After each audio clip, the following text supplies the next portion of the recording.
사랑합니다. 축복합니다. 다시 한번 하겠습니다. 사랑합니다. 축복합니다. 모두 지난 일주일도 잘 지냈겠죠? 여전히 코로나가 우리 지역에서 기승을 부리고 있어 많은 친구들이 함께 하지는 못했지만 모두가 잘 지낼 수 있기를 기대하며 기도합니다. 새학기 학교 생활이 시작되면서 우리 친구들도 조금씩 지쳐가는 듯 합니다.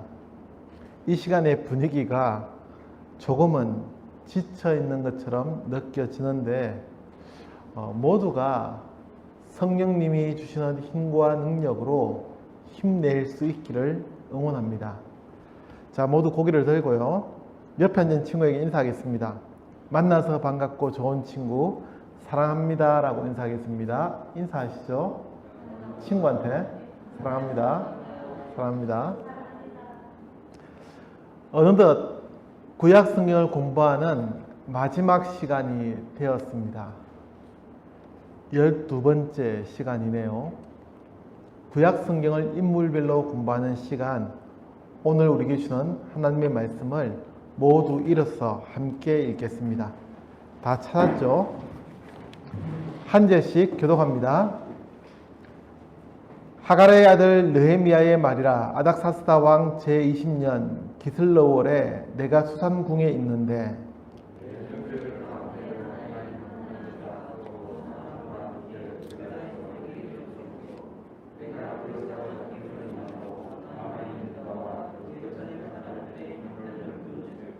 그들이 내게 이르되 사로잡힘을 면하고 남아있는 자들이 그 지방 거기에서 큰 환난을 당하고 능욕을 받으며 예루살렘 성은 허물어지고 성문들은 불탔다 하는지라.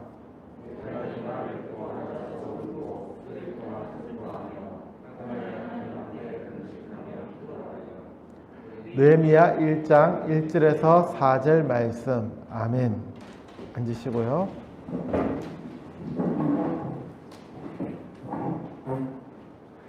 지난 시간에 이어서 오늘도 여러분에게 조금 복잡한 이야기를 해야 합니다. 성경에서 이야기하는 한 사람을 공부하는 것이 그만큼 쉽지가 않다는 이야기이기도 합니다. 그것도 짧은 이 시간에 한 번으로 끝내기는 무리겠죠. 그러나 어찌겠습니까?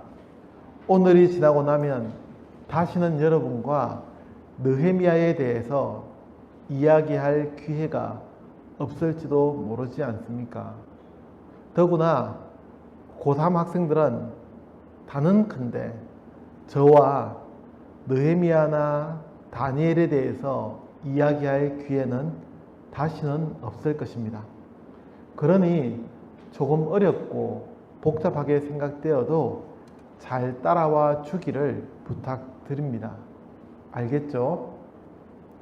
반응이 없어요. 성경은 같은 이름의 사람들이 반복되어 나옵니다.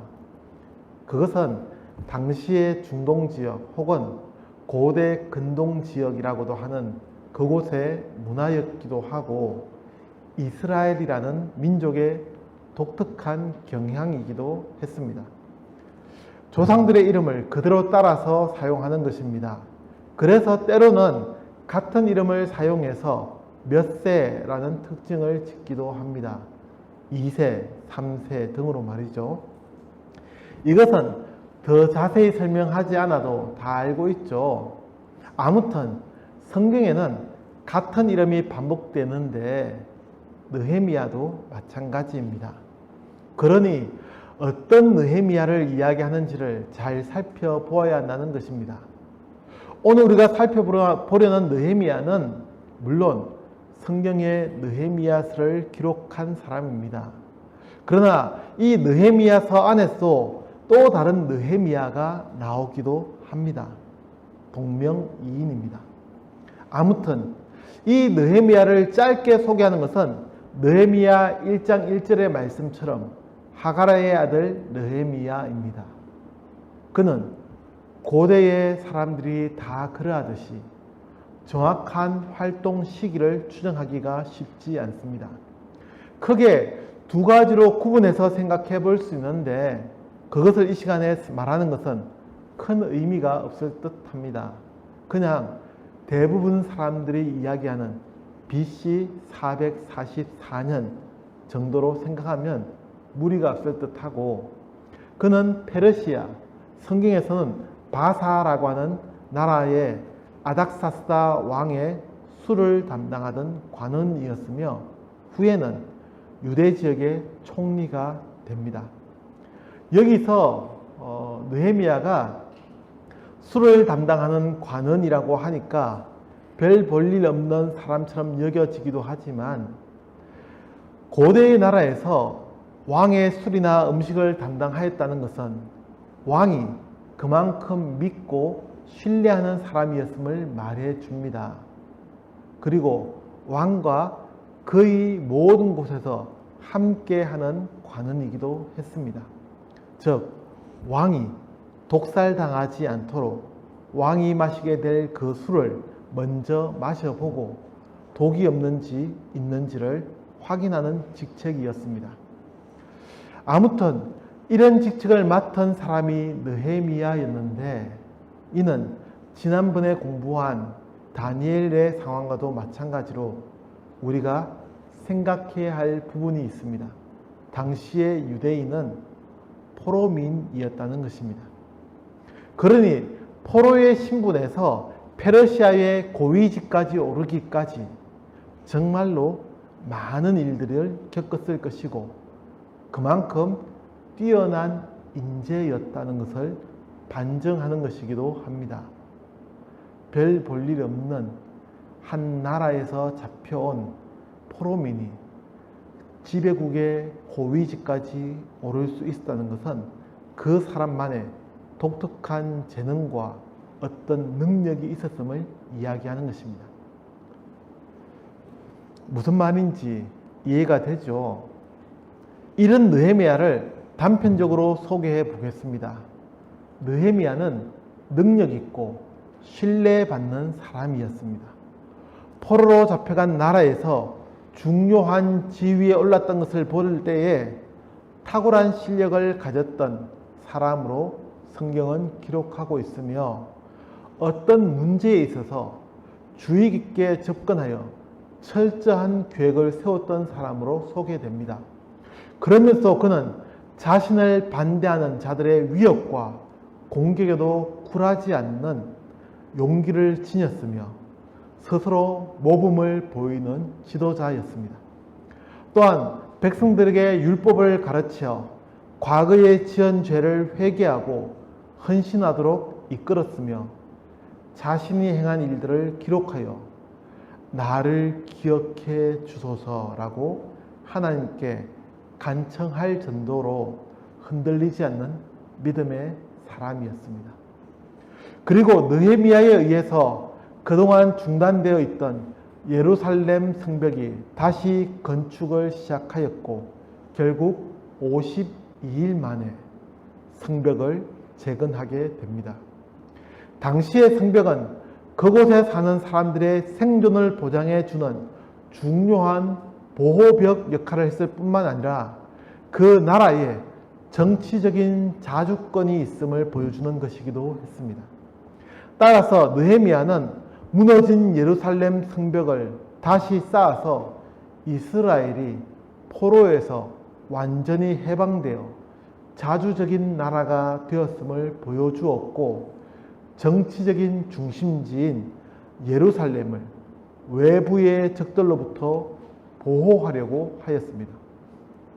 그리고 또 하나, 포로에서 돌아온 백성들이 함께 성벽 재건 작업에 참여함을 통해 민족의 동질성과 자주성을 회복시켰고 하나님의 백성이라는 이스라엘의 거룩성을 회복하고 유지하려는 이유도 있었습니다.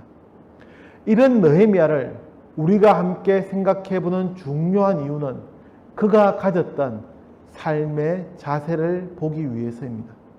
함께 읽은 본문의 말씀을 다시 보겠습니다. 특별히 4절 말씀입니다. 4절 말씀 같이 읽겠습니다. 내가 이 말을 듣고 앉아서 울고 수일 동안 슬퍼하며 하늘의 하나님 앞에 금식하며 기도하여. 아멘. 느헤미야는 자신의 민족에 대한 소식을 듣고 슬퍼하며 눈물 흘리는 사람이었습니다. 무슨 말일까요? 자신의 민족을 가슴 깊이 사랑하였다는 것입니다.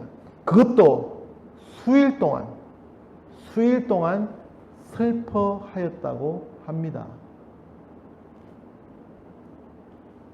다시 말씀드립니다. 느헤미야는 이미 포로가 되어서 잡혀갔던 그 나라의 중요한 관원이 되었습니다. 왕의 신뢰를 받는 고위직이었습니다. 이미 가진 것 다 가졌고 누릴 것은 충분했습니다. 그런 사람이 무너진 자신의 나라, 망해버린 그 나라의 소식을 듣고 수일 동안 슬퍼했다고 합니다. 자신의 민족을 가슴 깊이 사랑하였다는 이야기입니다. 그리고 그는 슬퍼하는 것으로 끝나지 않았습니다. 계속되는 말씀을 보면 그는 하나님 앞에 금식하며 기도하였습니다. 그는 민족의 문제를 해결하는 가장 근본적인 해결 방법을 찾아갔습니다. 당시 어떤 사람은 자신 혼자 잘 살기 위해서 사람들에게 다양한 모습으로 노력했을 것입니다. 아무리 고위직에 올라도 자신만을 위한 삶을 사는 사람에게서는 우리는 지도자의 모습을 찾아볼 수가 없습니다. 또 어떤 사람은 다양한 방법으로 이 문제를 해결하려 노력하기도 했을 것입니다. 네, 물론 다양한 방법으로 문제 해결을 찾기 위해서, 문제를 해결하기 위해서 노력해야 합니다. 그러나 문제의 가장 중요한 해결점이 어디에 있는지를 잊지 않아야 합니다. 저는 여러분이 기도하기만을 기대하지는 않습니다. 그러나 기도하지 않고 문제를 해결하려는 것도 잘못된 방법이라는 것을 잊지 않아야 함을 말씀드립니다. 기도를 통해 우리는 하나님의 뜻을 발견할 수 있고 문제를 해결할 수 있는 지혜를 얻을 수 있습니다. 문제가 있을 때 하나님 앞에 기도하면서 금식함으로 우리는 하나님께서 주시는 지혜를 가질 수가 있습니다. 기도하지 않는 사람은 결코 문제의 본질에 다가설 수 없다는 것을 기억해야 합니다. 여러분의 진로에 있어서도 마찬가지입니다. 기도하지 않고 단지 적성이나 기대감으로 미래를 결정하는 것만큼이나 어리석은 것은 없습니다. 불안합니까? 미래의 사회가 어떻게 될지 잘 모르겠습니까?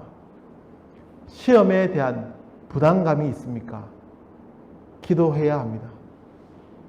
기도하십시오. 또한 느헤미야는 본문의 말씀에서 가장 중요한 삶의 자세를 말해줍니다. 무엇일까요?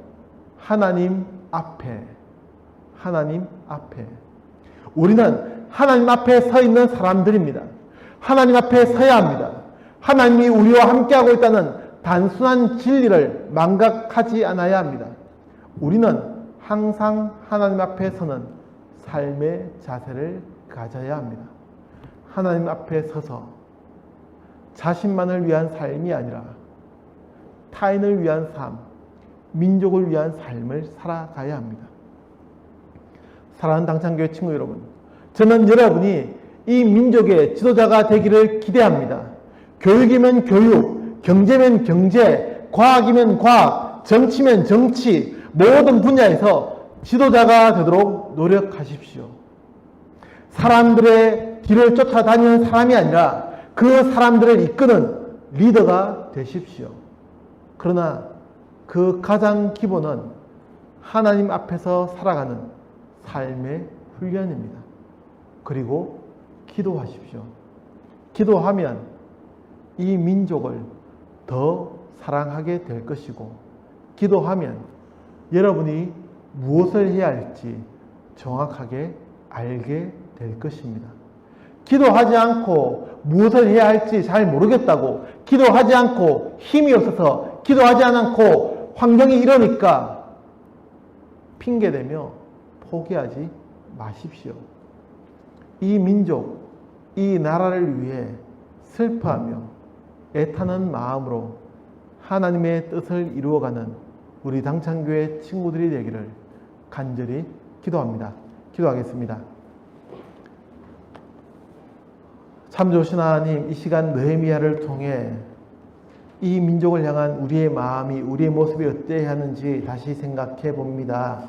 하나님, 이 시대를 살아가는 그리스도인으로 부르신 하나님의 뜻을 생각하며 하나님 앞에 더욱더 기도하며 하나님께서 원하시는 삶을 살아갈 수 있도록 도와주옵소서.